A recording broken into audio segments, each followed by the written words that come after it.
Hello guys. हमारे देश में जब फेस्टिवल्स आने लगते हैं, जब भी त्यौहार आने लगते हैं, तो सबसे पहले किचन से खुशबू आनी शुरू हो जाती है और अच्छे अच्छे पकवान बनने शुरू हो जाते हैं। और सर्दियों का मौसम के अगर त्यौहार हैं तब तो और अच्छे अच्छे पकवान बनते हैं।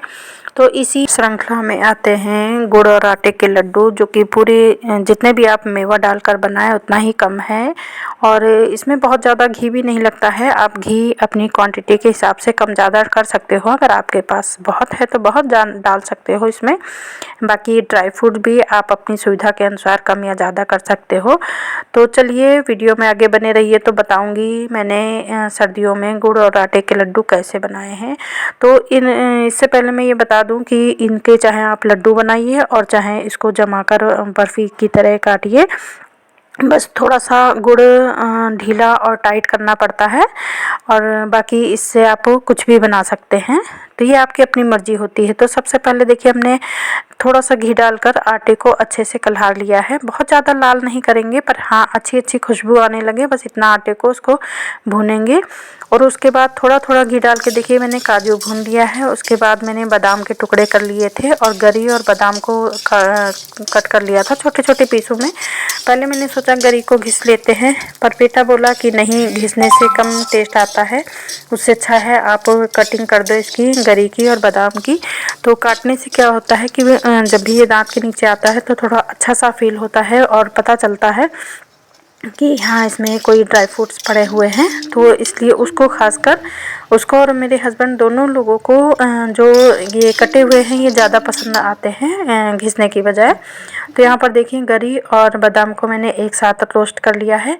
उसके बाद मैंने फिर से घी डाला है। अब की बार मैंने थोड़ा ज़्यादा क्वांटिटी में डाला है। आप देख सकते हैं मेरी कढ़ाई बड़ी सी है, तो यहाँ पर थोड़ा सा ज़्यादा घी डाला है, क्योंकि अब ये बारी आई है जो गोंद होता है, खाने वाला गोंद होता है, वो ये शीशे की तरह लाल लाल सा पत्थर जैसे होते हैं जो जब कच्चे होते हैं।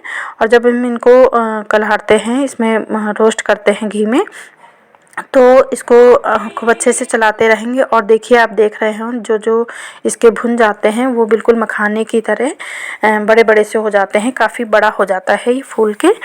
तो आप लोग देख ही सकते हैं कैसे लाल लाल पत्थर की तरह थे, ये चमक रहे थे और अब बिल्कुल मखाने की तरह हो गए हैं। और इनको भूनने की एक बहुत इजी पहचान है, कैसे हमें पता चलेगा कि ये पूरे भुन गए हैं। तो पहली बात तो ये है कि ये पूरा इनका जो लालपन है ये हट जाएगा और ये बिल्कुल वाइट हो जाते हैं। अभी आप देख रहे हैं कुछ इसमें लाल लाल दिखाई दे रहे हैं, ये नहीं होना चाहिए। और दूसरी बात, जब हम इन्हें हाथ में लेके दोनों उंगली और अंगूठे के सहयोग से जब इसको फोड़ेंगे ना, तो ये बिल्कुल चूरा चूरा हो जाएंगे। तो जब हम फोड़ के देखेंगे आसानी से, अगर ये टूट गया है तो समझ लीजिए कि ये पूरा अच्छे से भुन गया है। तो यहाँ पर देखिए लगभग सारे ही भुन गए हैं। और अच्छे से भुनने के बाद इसको चलाते रहेंगे। जो लाल वाला हिस्सा है उसको हम घी के पास रखेंगे, और इसमें ना हम जितना भी घी डालते हैं ये सब सोख लेता है, तो इसमें थोड़ा सा घी ज़्यादा लगता है। बाकी ड्राई फ्रूट्स आप चाहे घी में भूनिए या फिर ऐसे रोस्ट कर लीजिए, पर जब हम वीकनेस के लिए बनाते हैं, ताकत के लिए बनाते हैं इन चीज़ों को, तो घी डालना बहुत ज़रूरी हो जाता है। और जब हम खाली टेस्ट के लिए बनाते हैं, और जैसे कि बहुत से लोग ऑयली खाना कम पसंद करते हैं, तो वो अपने हिसाब से डाल सकते हैं। और इसमें ना कच्ची मेवा भी पड़ती है, मैंने बहुत लोगों को देखा है वो कच्ची मेवा डाल के इसको बना लेते हैं। ड्राई फ्रूट तो हम बादाम है, गरी है, सबको कच्चा भी खा लेते हैं। तो आप इसको चाहे तो कच्चा भी डाल सकते हैं, या आपकी अपनी मर्ज़ी होती है। अब बारी आई है मखाने को भूनने की।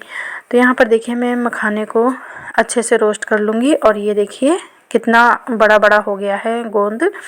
तो ये गोंद है, और देखिए हाथ से तोड़ के दिखाती हूँ, बिल्कुल चूरा हो गया है। तो इसमें अगर घी कम होता है ना तो फिर ये अच्छे से भुन नहीं पाता है। तो इसमें खासकर घी की क्वांटिटी अच्छी होनी चाहिए। तो यहाँ पर देखिए मखाने को भी चलाते हुए मीडियम फ्लेम रखेंगे और इसको अच्छे से भून लेंगे। आप यहाँ पर इसको चाहे तो थोड़ा ठंडा करके आप मखाने को पीस भी सकते हैं, और चाहे तो आप सीधे ऐसे भी डाल सकते हैं। तो मेरे यहाँ तो ज़्यादातर मखाने को सीधा ही डाला जाता है, तो मैं उसी तरह बता रही हूँ। क्योंकि जैसे कि मैंने पहले बताया कि मेरे बेटे और हस्बैंड को ना ये बिल्कुल थोड़ा सा जो मुंह में खाने में जो टेस्ट आता है, मतलब उनको हर एक ड्राई फ्रूट्स जब मुंह में आता है तो उसका टेस्ट आना चाहिए। तो इस वजह से मैं पीसती या घिसती नहीं हूँ, किसी चीज़ को काट के ही यूज़ करती हूँ। तो यहाँ पर अब बारी आई है इनको बनाने के लिए, गुड़ का पाक बनाने की। तो यहाँ पर मैंने करीब 1-1.5 कप पानी लिया है।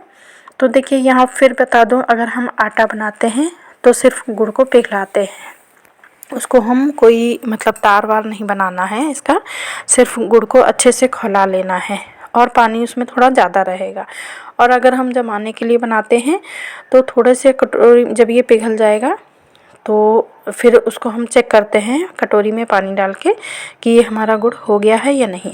फ़िलहाल आप वीडियो में बने रहिए, आगे मैं दिखाती हूँ। तो अब यहाँ पर एक बात और बता दूँ कि बहुत से लोग इसमें अजवाइन भी डालते हैं और हल्दी भी डालते हैं, सौंठ भी डालते हैं।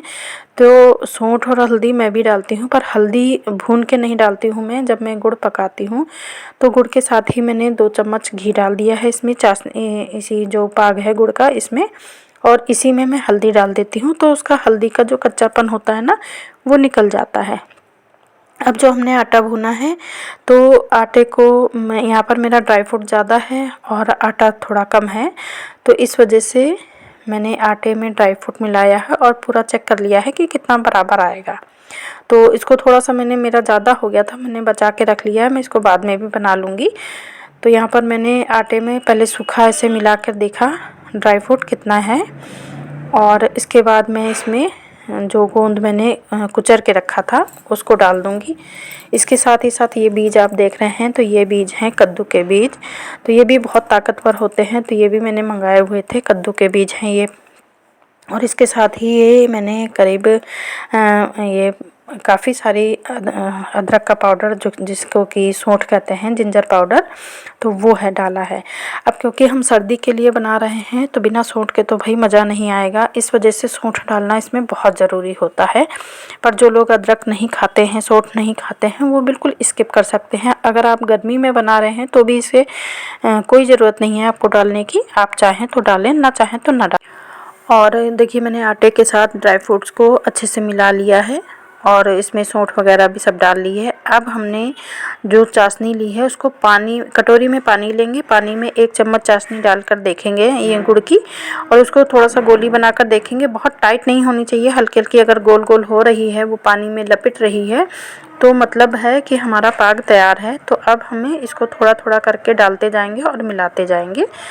तो यहाँ पर अगर आपका आटा और वो ज़्यादा हो रहा है, अगर आपकी मतलब क्वांटिटी में अंतर आ रहा है, सही नाप नहीं है, तो कोई बात नहीं, आटे को भी ड्राई फ्रूट में मिलाकर आधा कर लीजिए और गुड़ को भी पहले डालते जाइए। जैसे आपको कम ज़्यादा जो लगे वो आप मिला लीजिए, और मिलाने के बाद इसको गरम गरम ही थाली में अच्छे से जमा देंगे। तो देखिए एक थाली मैंने जमा दिया है और दूसरी थाली को मैं जमाने जा रही हूँ। तो मुझे ऐसा लग रहा है कि बाद वाले में मेरा थोड़ा सा गुड़ कम हो गया था, पर फिर भी ये जम गया है। अब यहाँ पर एक सावधानी और रखनी है कि इसको निकालने के लिए आप जैसे ही जमाएंगे इसको, तो गरम गरम में ही आप चाकू से खड़े और पड़े हुए मतलब निशान बना देंगे, जैसे बर्फ़ी पीस बनाया जाता है, इस तरह लंबे में काटेंगे और फिर इस तरह गिराकर 2 मतलब लाइनें बना देंगे डबल में, तो बॉक्स बन जाएंगे, आपको निकालने में आसानी होगी। अब क्योंकि ठंड के दिन है तो ये थाली में वैसे तो घी लगा हुआ है नीचे, पर सब कुछ बिल्कुल जम जाता है, पत्थर हो जाता है, तो इस वजह से अब इसको निकालें कैसे, तो इसका एक इजी तरीका और बताती हूँ। वैसे तो खोद के हम निकालेंगे तो ये निकल ही आएगा, पर बहुत ही इजी मेथड है कि हल्का सा गैस आप ऑन कीजिए और बस थाली को ऐसे घुमाते हुए हल्का सा थाली गर्म कर दीजिए, क्योंकि नीचे जो घी हमने लगाया था वो भी पिघल जाएगा और जो गुड़ इसमें पड़ा है ये भी पिघल जाएगा। तो यहाँ पर ना बहुत ही इजी तरीके से बस थाली को हमको हल्का सा गर्म करना है, याद रखिएगा बहुत ज़्यादा गर्म नहीं, हम हाथ से उठा सकें बस ऐसे ही। तो जैसे ही हम चाकू लगाएंगे ये देखिए पीस का पीस हमारा निकल आएगा। तो ये था मेरा सर्दियों का सेहत भरा बहुत ही अच्छा टेस्टी सी रेसिपी। तो ये कैसी लगी आपको? ये गुड़ और आटे के लड्डू समझिए, या इनको हमारे यहाँ कतरियाँ भी बोला जाता है, जो आप कहें वो इसे कह सकते हैं। आपको कैसी लगी तो ज़रूर हमें बताइएगा कमेंट में कैसी लगी। मेरी ये सर्दियों की रेसिपी आपको अच्छी लगी हो तो लाइक शेयर एंड सब्सक्राइब ज़रूर कीजिएगा। Bye bye.